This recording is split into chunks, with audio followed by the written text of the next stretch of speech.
नमस्कार दोस्तों, मेरा नाम है सुशील कुमार और मैं हाजिर हूँ आपके सामने एक बार फिर से एक नई वीडियो को लेकर के। दोस्तों, आप जानते हैं कि मैंने एकलव्य मॉडल रेजिडेंशियल स्कूल एएमआरएस से संबंधित प्रश्नों की सीरीज को शुरू किया हुआ है और उसी क्रम में यह आज का भाग है। दोस्तों, आज मैंने 100 वन लाइनर क्वेश्चन को इसमें जोड़ा है, जिसमें पहले प्रश्न और बाद में आपको उत्तर दिए जाएंगे। चलिए दोस्तों, बिना समय गवाए वीडियो को शुरू करते हैं। और आज का आपका पहला आंसर है, पहला प्रश्न आपके सामने, आर्थोलॉजी किसका अध्ययन है? बताइए दोस्तों, किसका अध्ययन है? तो आर्थोलॉजी आपका संधियों का अध्ययन है। इसे हम जोड़ों का अध्ययन भी कहते हैं। चलते हैं अगले प्रश्न की ओर। ऑस्टियोलॉजी किसका अध्ययन है? तो दोस्तों, ऑस्टियोलॉजी हड्डियों के अध्ययन को कहते हैं। ठीक है, चलते हैं अगले प्रश्न की तरफ।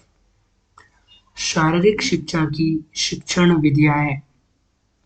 दोस्तों, शारीरिक शिक्षण की वैसे तो कई विधियां हैं, पर उनमें से कुछ प्रमुख के नाम मैं आपको बता देता हूँ, जो है इस प्रकार।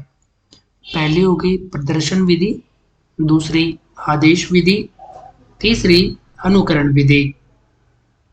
चलते हैं अगले प्रश्न की तरफ और अगला प्रश्न है आपके सामने, शटल रन परीक्षण किसका मापन करता है?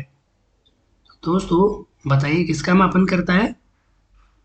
जी हाँ, शटल रन एजिलिटी, चपलता का मापन करता है। चलते हैं अगले प्रश्न की तरफ। डबल ट्रैप का संबंध है। बताइए दोस्तों, किसका संबंध है डबल ट्रैप से?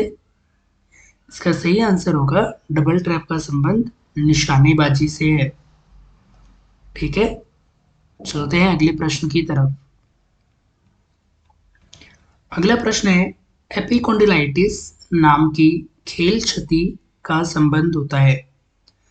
तो दोस्तों, एपिकोंडिलाइटिस नाम की खेल क्षति का संबंध कोहनी से होता है। ठीक है, कोहनी में हमारी टेनिस एल्बो और गोल्फर एल्बो नामक चोट भी लग जाती है। चलते हैं अगले प्रश्न की तरफ। अगला प्रश्न है आपके सामने, फिजिकल फिटनेस होती है।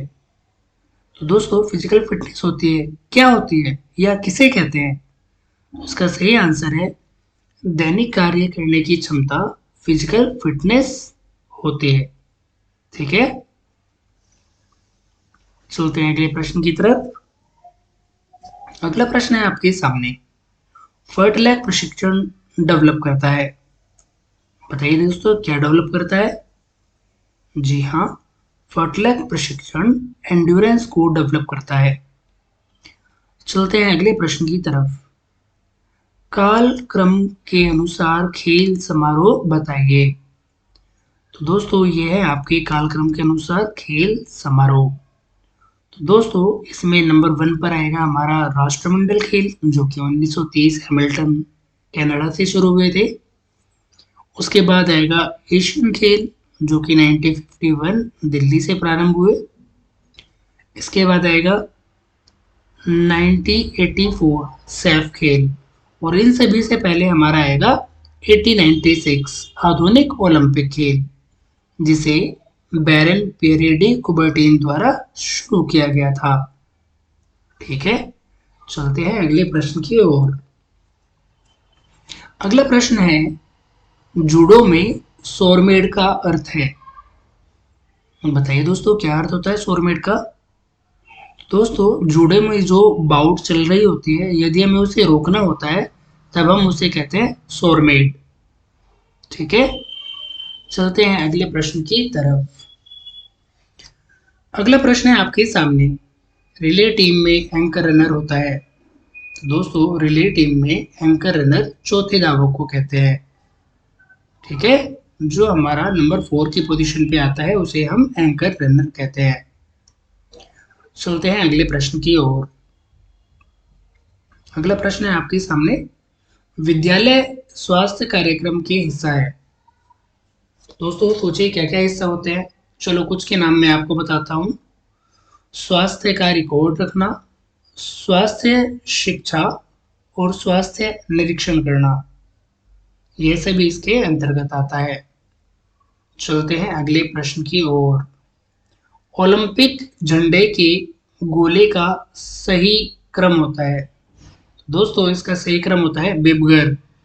इसमें बी का अर्थ होता है ब्लू, वाई का अर्थ होता है येलो, बी का अर्थ होता है काला, जी का अर्थ होता है हरा, आर का अर्थ होता है लाल। ठीक है, चलते हैं अगले प्रश्न की ओर। इंसुलिन हार्मोन का स्राव होता है। तो दोस्तों बताइए इंसुलिन हार्मोन का स्राव कहाँ से होता है?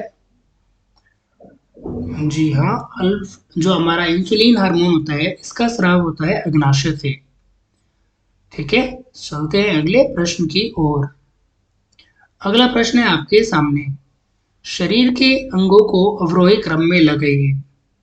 अवरोही का अर्थ होता है दोस्तों घटते क्रम में, जो कि मैंने आपके सामने पहले ही लगा दिया है। जिसमें नंबर 4 पे आएगा हमारा संस्थान, जिसे हम सिस्टम कहते हैं। नंबर 3 पे आएगा अंग, जिसे ऑर्गन कहते हैं। नंबर 2 पर आएगा हमारा उत्तक, जिसे हम टिश्यू कहते हैं। और नंबर 1 पे आएगा हमारा कोशिका, जिसे हम सेल कहते हैं। तो जो हमारा कोशिका है वह उत्तक को बनाती है, उत्तक अंग को बनाते हैं और अंग सिस्टम या संस्थान को बनाते हैं। चलते हैं अगले प्रश्न की ओर। अगला प्रश्न है आपके सामने। अष्टांग योग के चरण बताइए।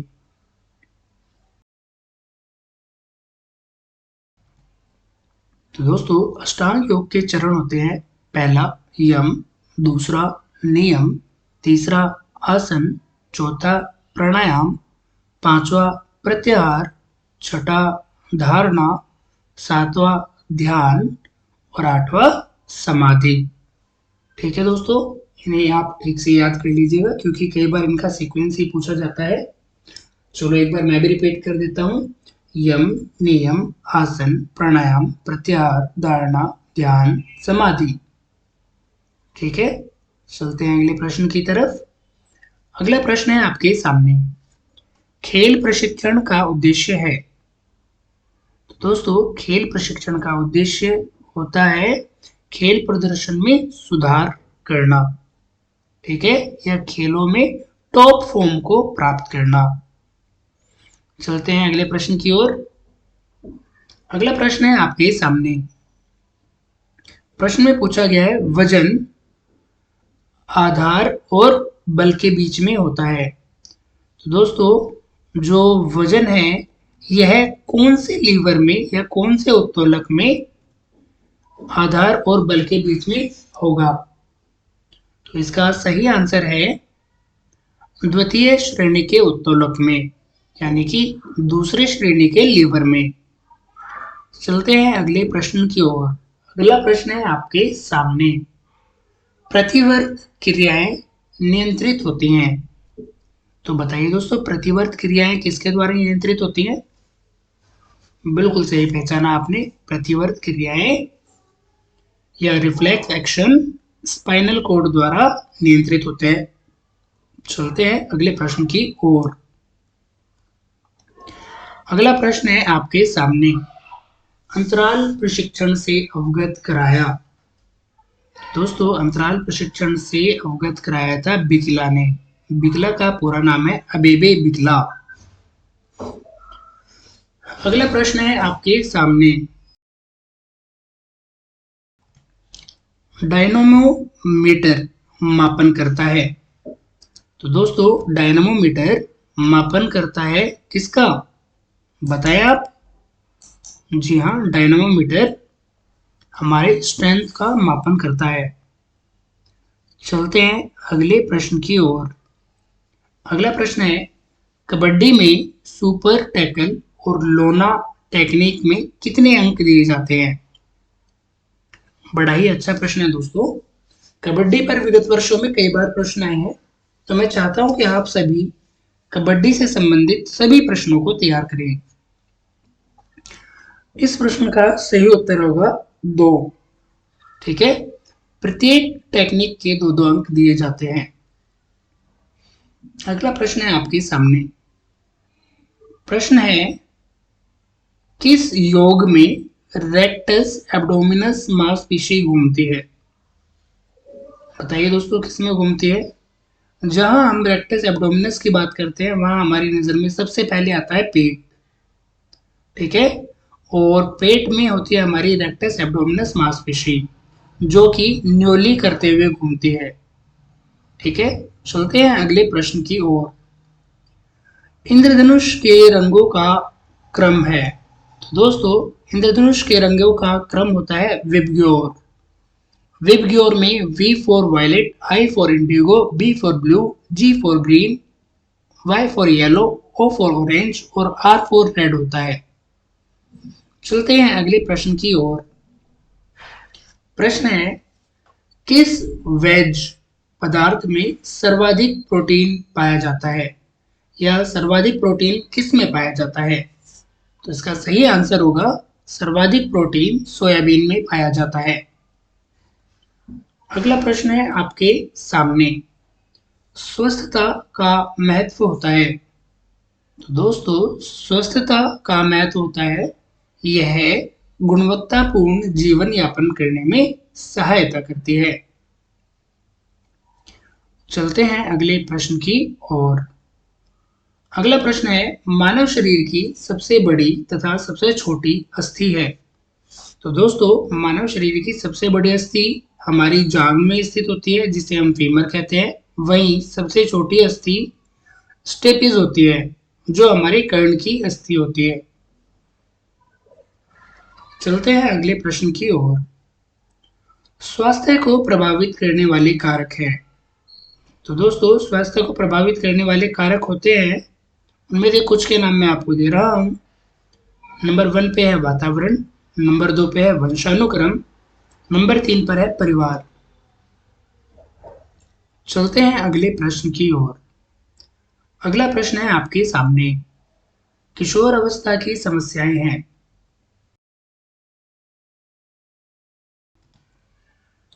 दोस्तों, किशोर अवस्था की समस्याएं निम्न है। पहली शारीरिक, नंबर 2 पर आएगी मानसिक, और नंबर 3 पर आता है उनका आक्रामक व्यवहार। यह इनकी मुख्य समस्याओं में से एक है। अगला पॉइंट है आपके सामने। दोस्तों, पूछा गया है थ्रोम्बोसाइट क्या होता है, या थ्रोम्बोसाइट का अन्य नाम क्या है? तो आप सभी जानते हैं थ्रोम्बोसाइट ब्लड प्लेटलेट को कहते हैं।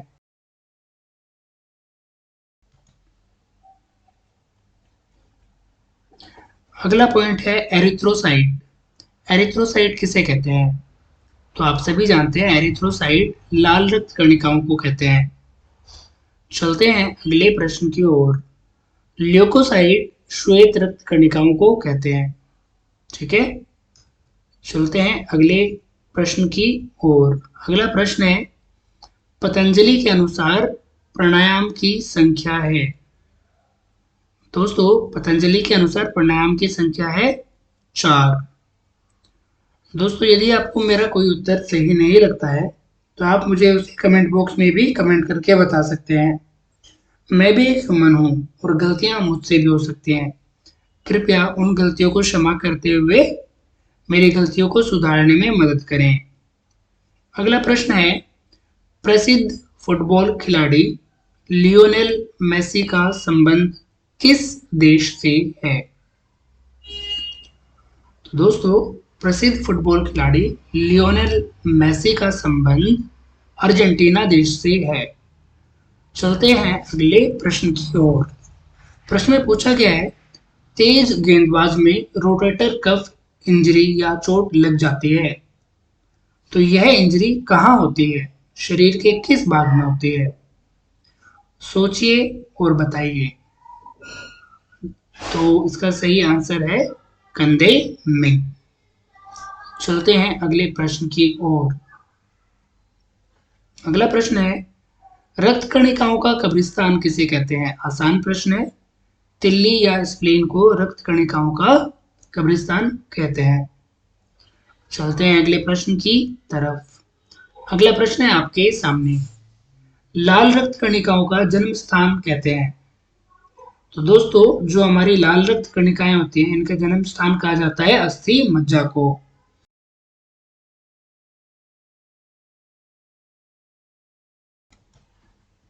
अगला प्रश्न है आपके सामने, लाल रक्त कणिकाओं का सर्वाधिक निर्माण किस स्थान पर होता है? बताइए दोस्तों कहाँ होता है? आप सभी जानते हैं लाल रक्त कणिकाओं का सर्वाधिक निर्माण लॉन्ग बोन्स में होता है, और लॉन्ग बोन्स होती है हमारी फीमर तथा ह्यूमरस। फीमर हमारी जांघ की हड्डी होती है, वहीं ह्यूमरस हमारे ऊपरी हाथ की हड्डी होती है। अगला प्रश्न है आपके सामने, अंतर्राष्ट्रीय ओलंपिक समिति में भारत के प्रथम सदस्य थे? दोस्तों यह प्रश्न मैं आपके लिए छोड़ता हूं, मैं चाहता हूं कि आप भी मेरे साथ एक्टिव रहें और आपको इसका आंसर कमेंट बॉक्स में देना है। चलिए अगले प्रश्न पर चलते हैं। उबेर कप का संबंध है? बताइए दोस्तों उबेर कप का संबंध किस खेल से है? सही पहचाना आपने, उबेर खेल का संबंध महिला बैडमिंटन से है। दोस्तों वहीं पुरुष बैडमिंटन खेल को थॉमस कप कहा जाता है। चलते हैं अगले प्रश्न की तरफ, और अगला प्रश्न है आपके सामने, मनोदैहिक बीमारी है? दोस्तों यह प्रश्न मैं आपको पिछली सीरीज में करा चुका हूं। बताइए मनोदैहिक बीमारी किसे कहते हैं? जी हाँ सही कहा आपने, मनोदैहिक बीमारी शुगर या डायबिटीज को कहा जाता है, और डायबिटीज को हिंदी में मधुमेह कहते हैं। चलते हैं अगले प्रश्न की ओर, यूनान में शारीरिक शिक्षा का स्वर्ण युग था? बताइए दोस्तों किसे स्वर्ण युग कहा गया है? तो दोस्तों उत्तर एथेंस काल को यूनान में स्वर्ण युग कहा गया है। अगला प्रश्न है आपके सामने, वार्मिंग अप की विधियां हैं या वार्मिंग अप के तरीके हैं? तो वार्मिंग अप के तरीके दोस्तों आप जानते ही हैं, स्लो वॉकिंग, देन जॉगिंग, फिर खींचने वाले व्यायाम। ठीक है, ये इसके प्रकार होते हैं। चलते हैं अगले प्रश्न की ओर, शारीरिक शिक्षा की भूमिका है? तो दोस्तों शारीरिक शिक्षा की भूमिका होती है एकता, और एकता को अंग्रेजी में कहते हैं हार्मनी। तो शारीरिक शिक्षा की भूमिका होती है एकता या हार्मनी। चलते हैं अगले प्रश्न की ओर, गति विकास की विधियां। दोस्तों हमें हमसे पूछा गया है कि गति को विकसित करने की विधियां कौन सी हैं? तो इसका सही आंसर है त्वरण दौड़े और पेस दौड़। चलते हैं अगले प्रश्न की ओर। अगला प्रश्न है आपके सामने, स्वास्थ्य शिक्षा के लक्ष्य हैं? तो दोस्तों स्वास्थ्य शिक्षा के लक्ष्य क्या है? स्वास्थ्य शिक्षा के लक्ष्य हैं स्वस्थ वातावरण, स्वस्थ भोजन तथा जल की व्यवस्था, और स्वस्थ विद्यालय कार्यक्रम। चलते हैं अगले प्रश्न की तरफ, और अगला प्रश्न है आपके सामने, नया जोश या सेकंड विंड के लक्षण हैं? तो दोस्तों सेकंड विंड के लक्षणों में क्या क्या आता है, चलो मैं बताता हूं आपको। सेकंड विंड के लक्षणों में आता है हमारा बेचैनी, सांस लेने में परेशानी का होना, छाती में दर्द का होना, ठीक है, और उल्टी। चलते हैं अगले प्रश्न की ओर। अगला प्रश्न है, रक्तचाप का मापन करता है? तो दोस्तों रक्तचाप का मापन स्फिग्नोमैनोमीटर करता है, यह एक यंत्र होता है। चलते हैं अगले प्रश्न की ओर। अगला प्रश्न है, मास्टर ग्रंथि कहते हैं? तो दोस्तों मास्टर ग्रंथि पीयूष ग्रंथि को कहते हैं। चलिए चलते हैं अगले प्रश्न की तरफ। अगला प्रश्न है आपके सामने, पुगलिस्ट किसे कहते हैं? यह मैं आपको पिछली सीरीज में करा चुका हूं, आप सभी जानते हैं पुगलिस्ट बॉक्सिंग या मुक्केबाज को कहते हैं। अगला प्रश्न है आपके सामने, स्पीड प्ले का संबंध होता है? तो दोस्तों स्पीड प्ले का संबंध होता है हमारा फर्टलैक प्रशिक्षण से। चलते हैं अगले प्रश्न की ओर। ललिता बाबर का संबंध है। दोस्तों, ललिता बाबर एक एथलीट है, ये तो आप जानते ही हैं। आप मुझे एक प्रश्न बताएंगे, बाबर का संबंध किस खेल से है? ठीक है, ये आप मुझे कमेंट बॉक्स में बताएंगे। विश्व डोपिंग विरोधी संस्था वाडा की स्थापना हुई। तो दोस्तों, विश्व डोपिंग विरोधी संस्था वाडा की स्थापना कहाँ हुई थी? जी हाँ, 1999 में। ठीक है, चलते हैं अगले प्रश्न की तरफ। प्रश्न है, राष्ट्रीय डोपिंग विरोधी संस्था नाडा की स्थापना हुई। बताइए दोस्तों, कब हुई? चलिए मैं ही बता देता हूँ। राष्ट्रीय विरोधी डोपिंग एजेंसी, जिसको हम नाडा कहते हैं, की स्थापना हुई थी 24 नवंबर 2005 को। इसका मुख्यालय जवाहरलाल नेहरू स्टेडियम नई दिल्ली में है और इसने अपने कार्यभार को 2008 से शुरू किया था। चलते हैं अगले प्रश्न की तरफ। प्रश्न है, NSNIS की स्थापना कब हुई? दोस्तों, ये वन वर्ड आंसर है, इसका आंसर है 1961। ठीक है, चलते हैं अगले प्रश्न की तरफ। प्रश्न है, वह अवस्था जिसमें व्यक्ति शारीरिक व मानसिक रूप से स्वस्थ हो तथा बीमारियों से दूर हो कहलाती है। बताइए दोस्तों, क्या कहलाती है? जी हाँ, सही पहचाना, इसको हम बोलते हैं स्वस्थता, वेलनेस। अगला प्रश्न है आपके सामने, हीमोग्लोबिन पाया जाता है। दोस्तों, हीमोग्लोबिन लाल रक्त कोशिकाओं में पाया जाता है। हीमोग्लोबिन का कार्य होता है शरीर में ऑक्सीजन को एक स्थान से दूसरे स्थान पर लेकर जाना। चलिए चलते हैं अगले प्रश्न पर। अगला प्रश्न है, गुर्दे की संरचनात्मक तथा कार्यात्मक इकाई क्या है? तो इसका सही आंसर होगा नेफ्रॉन। चलते हैं अगले प्रश्न पर। प्रश्न है, तंत्रिका तंत्र की मूलभूत तथा कार्यात्मक इकाई है। इसका सही आंसर होगा न्यूरॉन। ठीक है दोस्तों, चलते हैं अगले प्रश्न की ओर। अगला प्रश्न है आपके सामने, अतिरिक्त प्राणवायु व्यायाम से पुनः प्राप्ति के दौरान उपभोग की मात्रा को कहते हैं। बताइए दोस्तों, किसे कहते हैं? तो इसका सही आंसर होगा ऑक्सीजन ऋण, जिसे इंग्लिश में ऑक्सीजन डेब्ट कहा जाता है। अगला प्रश्न है, हृदय की परत कहलाती है। तो दोस्तों, आप सभी जानते हैं हृदय की मुख्यतः 3 परतें होती हैं, जिसमें अंदरूनी परत या अंदर की परत एंडोकार्डियम कहलाती है। चलते हैं अगले प्रश्न की तरफ। हृदय की मध्य की परत कहलाती है। दोस्तों, हृदय की मध्य की परत मायोकार्डियम कहलाती है। चलते हैं अगले प्रश्न पर। हृदय की बाहरी परत क्या कहलाती है? तो दोस्तों, हृदय की बाहरी परत एपिकार्डियम या पेरिकार्डियम कहलाती है। चलते हैं अगले प्रश्न पर। अगला प्रश्न है आपके सामने, मानव शरीर के गुणों का अध्ययन क्या कहलाता है? तो दोस्तों, मानव शरीर के गुणों का अध्ययन एंथ्रोपोमेट्री कहलाता है और एंथ्रोपोमेट्री में हम शरीर के अंगों की लंबाई का मापन करते हैं। अगला प्रश्न है, हिचकिक का संबंध है। तो दोस्तों, हिचकिक का संबंध लंबी कूद से होता है। चलते हैं अगले प्रश्न की ओर। शटलकॉक का वजन होता है। दोस्तों, शटलकॉक का वजन 4.75 ग्राम से 5.50 या 5.53 ग्राम होता है।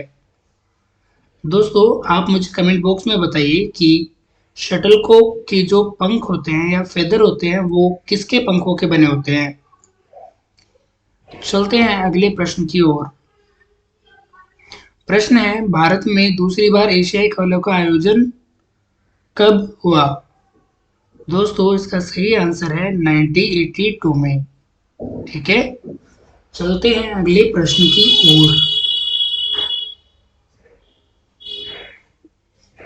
प्रश्न है आपके सामने, दीवार को धकेलना व्यायाम का उदाहरण है। दोस्तों, दीवार को धकेलना आइसोमेट्रिक व्यायाम का उदाहरण है। अगला प्रश्न है, आइसोकाइनेटिक व्यायाम का सबसे उत्तम उदाहरण है। दोस्तों, आइसोकाइनेटिक व्यायाम आप सभी जानते हैं कि इसमें हम यंत्रों को अपने साथ जोड़ लेते हैं। तो यंत्र हमारा जुड़ता है अधिकतर आइस स्केटिंग में। ठीक है, चलते हैं अगले प्रश्न की ओर। प्रश्न है, मांसपेशी की चोट है। दोस्तों, मांसपेशी की चोट को हम स्ट्रेन कहते हैं और स्ट्रेन टेंडन में होता है। चलते हैं अगले प्रश्न की तरफ। लिगामेंट की चोट है। तो दोस्तों, लिगामेंट की चोट को हम स्प्रेन कहते हैं। चलते हैं अगले प्रश्न की ओर। शारीरिक बनावट सूचक है। दोस्तों, बताइए शारीरिक बनावट किसकी सूचक है? आप सभी जानते हैं शारीरिक बनावट या फिजिक हमारे व्यक्तित्व या पर्सनालिटी की सूचक होती है। और पर्सनालिटी शब्द परसोना से निकला है, जिसका अर्थ होता है मुखौटा। ठीक है, चलते हैं अगले प्रश्न की ओर। अगला प्रश्न है, पीथियन खेलों का संबंध होता है। तो दोस्तों, पीथियन खेलों का संबंध एथेंस युग से है। चलते हैं अगले प्रश्न की ओर। रंगास्वामी कप का संबंध है। दोस्तों, रंगास्वामी कप का संबंध हॉकी खेल से होता है। चलते हैं अगले प्रश्न की तरफ। उबेर कप का संबंध है, यह मैं आपको करा चुका हूं। उबेर कप का संबंध महिला बैडमिंटन से है। मांसपेशियों का अध्ययन कहलाता है। तो दोस्तों, आप सभी जानते हैं मांसपेशियों का अध्ययन मायोलॉजी को कहते हैं। चलते हैं अगले प्रश्न की ओर। अगला प्रश्न है, प्रथम आधुनिक ओलंपिक खेल आयोजित हुए थे। तो दोस्तों, प्रथम आधुनिक ओलंपिक खेल आयोजित हुए थे 1896 में एथेंस में। अगला प्रश्न है, मानव शरीर के कार्यों का अध्ययन कहलाता है। तो मानव शरीर के कार्यों का अध्ययन कहलाता है शरीर क्रिया विज्ञान। चलते हैं अगले प्रश्न की तरफ। अगला प्रश्न है, कोशिका तंत्र का पावर हाउस कहलाता है। बड़ा ही सरल प्रश्न है, कई बार आप कर चुके हैं इसे। कोशिका तंत्र का पावर हाउस दोस्तों माइटोकॉन्ड्रिया को कहते हैं। चलते हैं अगले प्रश्न की ओर। अगला प्रश्न है, धावन पथ पर पंक्ति की चौड़ाई होती है। तो धावन पथ पर पंक्ति की चौड़ाई दोस्तों 1.22 मीटर होती है। नेक्स्ट, पेशी गति विज्ञान अध्ययन है। दोस्तों, पेशी गति विज्ञान मानव गति का अध्ययन करता है। ठीक है, चलते हैं अगले प्रश्न की ओर। पहली बार सिंथेटिक धावन पथ का प्रयोग किस वर्ष हुआ? तो दोस्तों, पहली बार सिंथेटिक धावन पथ का प्रयोग 1968 मैक्सिको ओलंपिक में हुआ था। चलते हैं अगले प्रश्न की तरफ। प्रश्न है, प्रथम एशियाई खेलों का शुभंकर था। बताइए दोस्तों, क्या था? करा चुका हूं मैं आपको ऊपर भी। जी हाँ, जंतर मंतर। चलते हैं अगले प्रश्न की ओर। 3 सेकंड का नियम कार्यान्वित होता है। तो इसका सही आंसर होगा बास्केटबॉल में।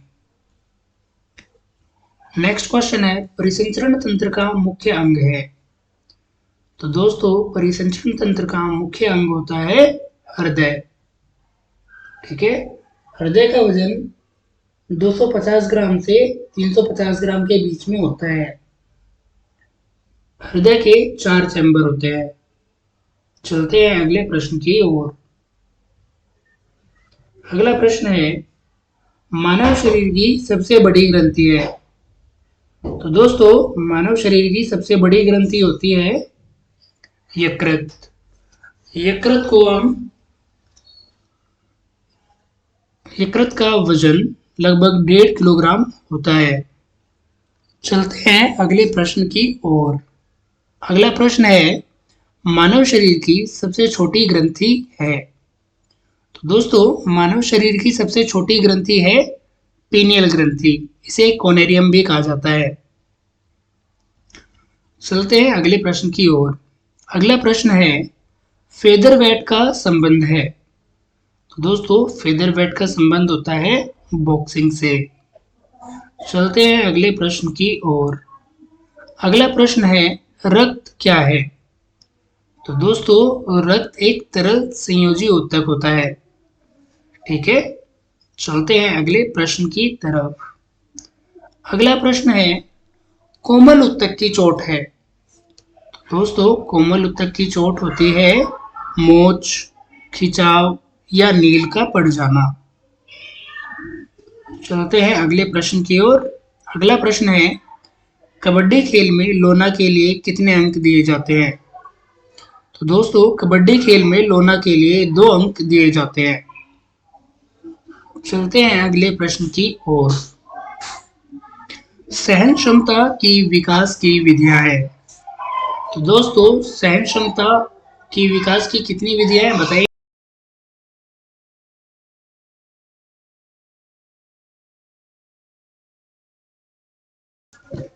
दोस्तों सहन क्षमता के विकास की विधियां हैं, उनमें से एक का नाम है निरंतर प्रशिक्षण विधि। चलते हैं अगले प्रश्न की ओर। और अगला प्रश्न है आपके सामने मेरुदंड के एक तरफ के मोड़ को कहते हैं। दोस्तों मेरुदंड के एक तरफ के मोड़ को कहते हैं हम स्कोलियोसिस। चलते हैं अगले प्रश्न की ओर। ऑफ साइड का नियम संबंधित है। दोस्तों ऑफ साइड का नियम संबंधित होता है फुटबॉल से। चलते हैं अगले प्रश्न की ओर। अगला प्रश्न है आपके सामने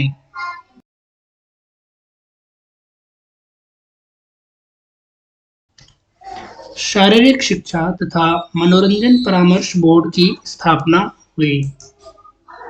तो दोस्तों इसकी स्थापना हुई थी 1950 में। इसे हम कैपर के नाम से भी जानते हैं। और अगला प्रश्न है आपके सामने डेकाथलन मिलकर बनता है।